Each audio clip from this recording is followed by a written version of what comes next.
Good morning, student. I Dipali Boyer, Faculty of Mechanical Engineering Department. So I am going to teach you the subject CSE, from which we are going to start the unit number 4, that is root locus. So today is the last lecture of root locus. So numerical ask is characteristic equation is given, that is the transfer function gh, which is equal to k into s square plus 6s plus 10 divided by s square plus 2s plus 10. Okay.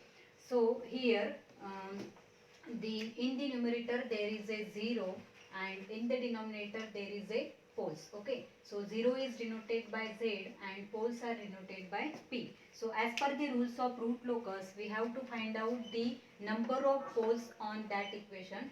So number of poles we get from the denominator. So here the highest order is 2. It means that our poles are 2. Okay, then what is the position of that pole? The position of that pole we will get by equating this equation with 0. When we equate that equation with 0, we get the first pole is at -1 plus 3i, complex pole आएगा, and second is the -1 minus 3i. Okay, so here total number of poles are 2. Their position is -1 plus 3i and -1 minus 3i. Okay, next we have to find out the number of 0, which is comes from numerator. So in the numerator there is a 1s equation, highest order is 2. So we get the number of zeros are z is equal to 2. तो उसकी position आपको find करनी पड़ेगी. So equate that numerator equation with 0.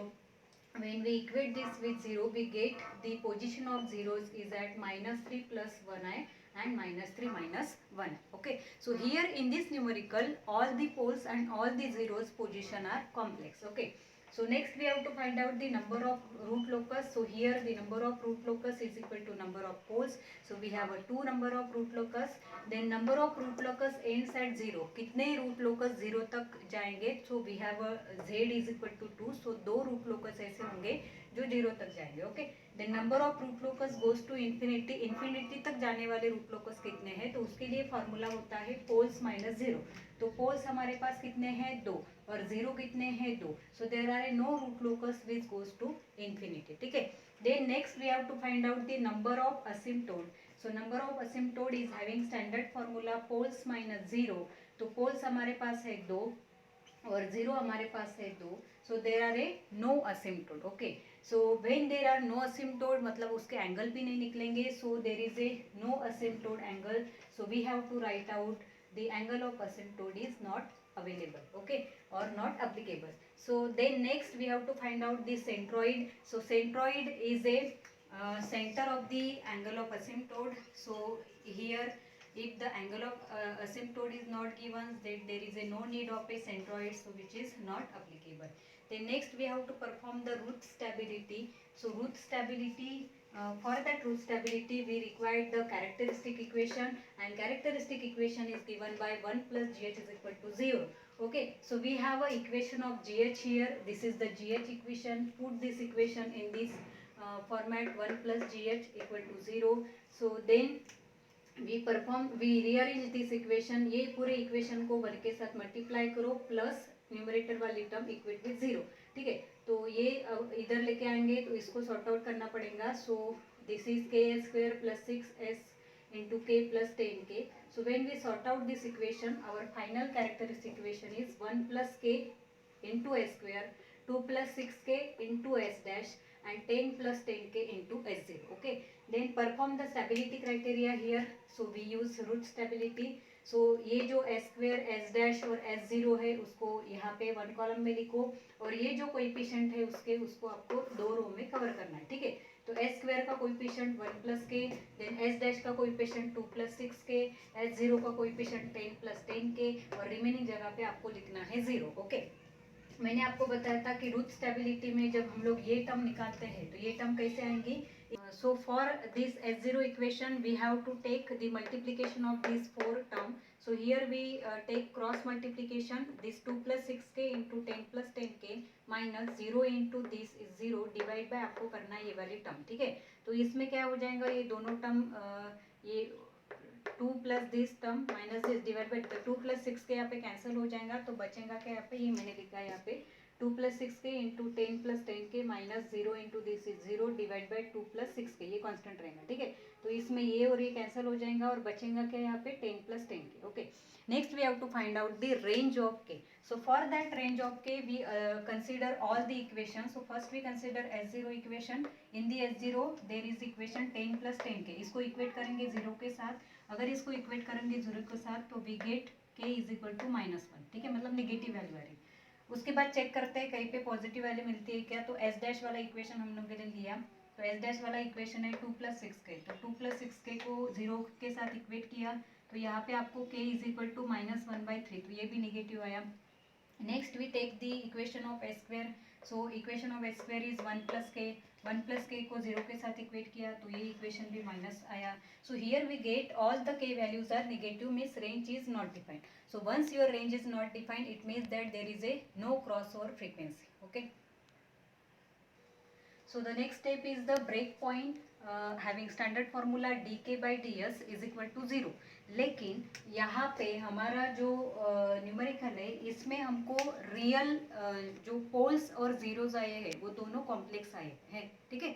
तो इसका मतलब real axis पे आपके 2 कंसेक्यूटिव पोल, मतलब एक ही लाइन में 2 पोल, एक से ज़्यादा पोल या फिर एक ही लाइन में एक से ज़्यादा जीरोज अवेलेबल नहीं है, ठीक है। तो when the 2 consecutive poles and 2 consecutive zeros are not lie on the real axis, ठीक है, मतलब ये जो आपकी रियल एक्सिस होती है उसके ऊपर पोल्स कैसे है, अपार्ट है, ठीक है, जीरोस कैसे है, अपार्ट है। तो अगर ऐसे पोल्स या जीरोस होंगे तो उस केस में आपका ब्रेक पॉइंट नहीं निकलता है, ठीक है।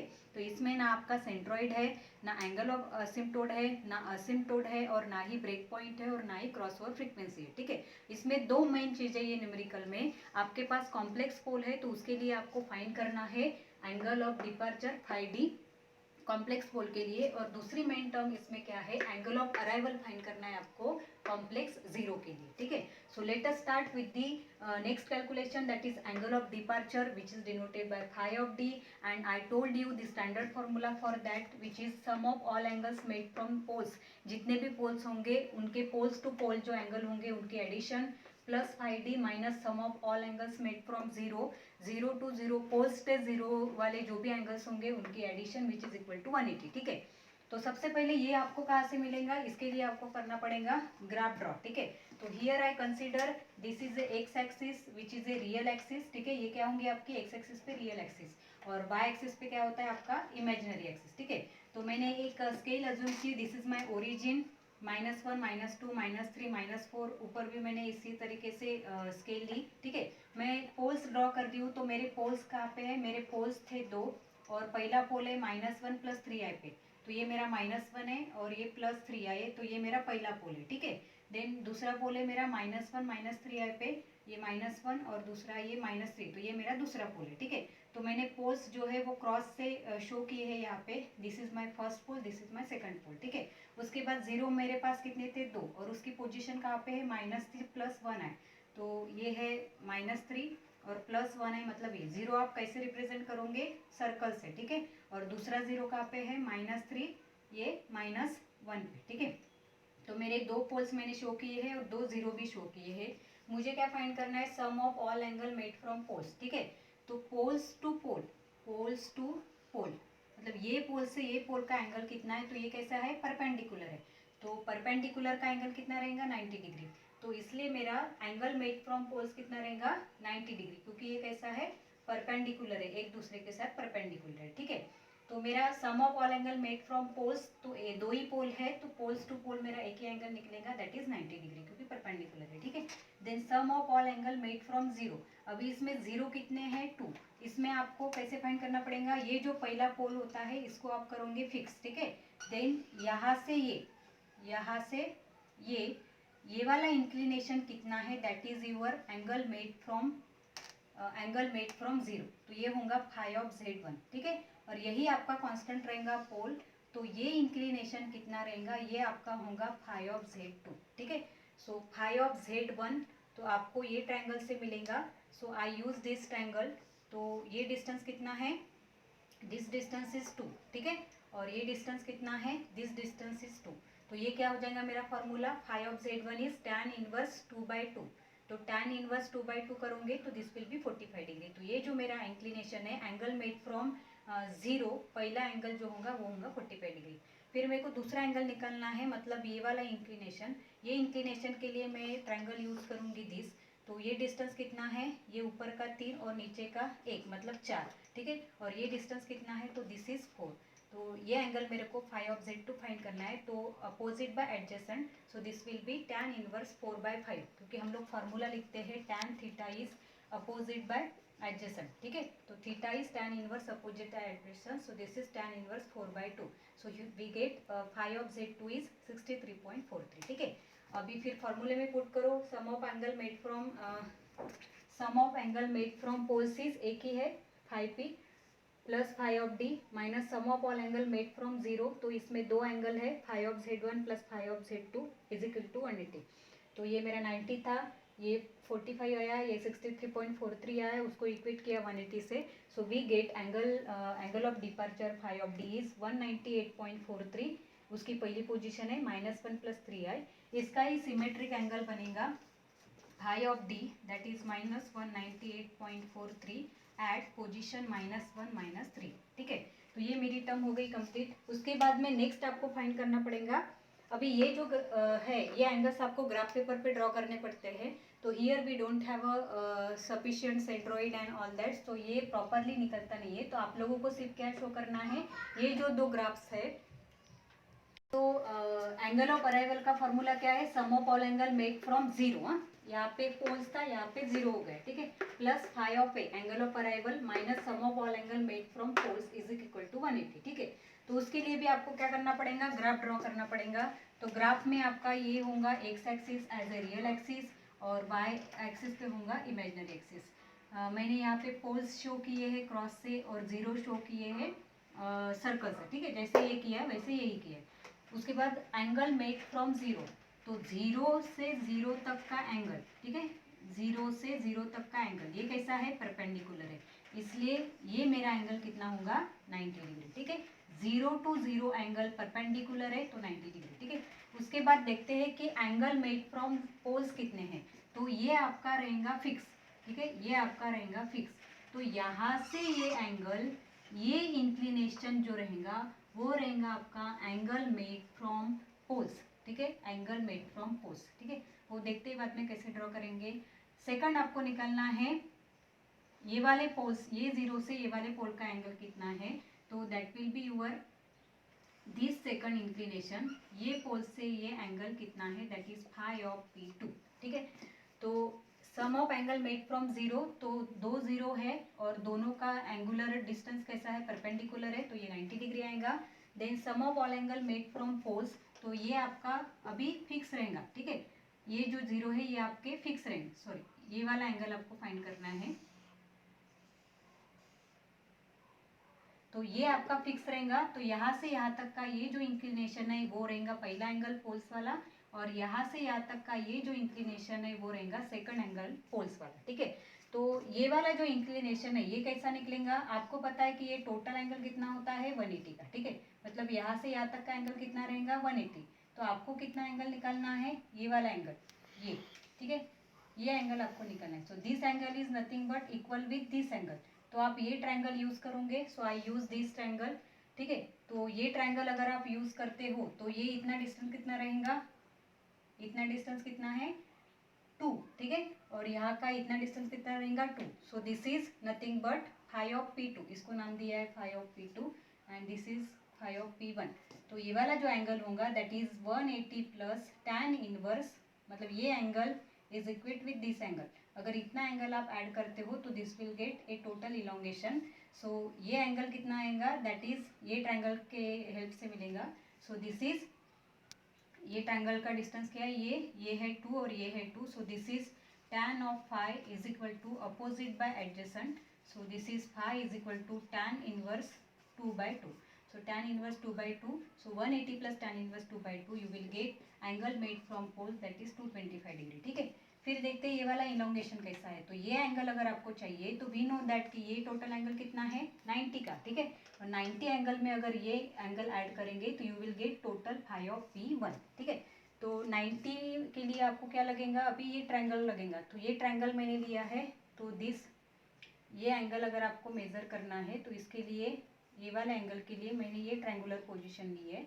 तो ये टोटल कितना है, ये नीचे वाला 3 + 1 मतलब टोटल कितना है 4, ठीक है। तो अपोजिट बाय एडजेसेंट, अपोजिट कितना है ये 2 और एडजेसेंट कितना है ये 4। सो this is tan theta is tan inverse 2/4। So this is 90 + tan inverse 2/4 अगर करोगे तो you will get this elongation that is phi of P1, so that is 116.36. So in this way you get angle made from the poles. तो put these values in this equation. So angle made from 0 कितना रहेगा phi of z plus phi of a minus angle made from poles कितना रहेगा phi of P1 plus phi of P2 which is equal to 180. तो angle made from 0 आया है 90, ये phi of a minus angle made from poles आया है 116.36 plus 225 is equal to 180. इसको अगर आप सॉल्व करोगे तो you will gate angle of arrival आएगा 431.57, इसकी पोजीशन रहेगी -3 + 1 है, ठीक है। और ये हमेशा सिमेट्रिक रहेगा, तो उसका ही दूसरा एंगल रहेगा -431.37 और उसकी पोजीशन होगी -3 + -1 है, ओके। तो आप लोगों को ये पूरा कंबाइन करके ड्रॉ करने की ज़रूरत नहीं है क्योंकि वो पॉसिबल नहीं है, उसकी एंगुलर पोजीशन अलग अलग है।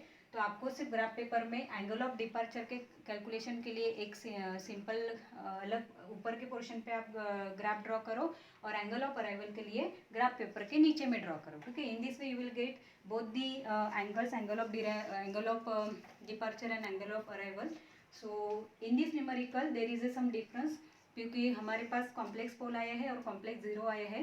तो रूट लोकस में 4 वेराइटी के न्यूमेरिकल होते हैं। पहला जिसमें सिंपल पोल्स और सिंपल जीरो रहेगा, दूसरा जिसमें कॉम्प्लेक्स पोल रहेंगे, तीसरा जिसमें कॉम्प्लेक्स जीरो रहेंगे और चौथा जिसमें कॉम्प्लेक्स पोल और कॉम्प्लेक्स जीरो है, ठीक है। So in this way we have completed the topic of root locus. So I hope you understand. Thank you so much.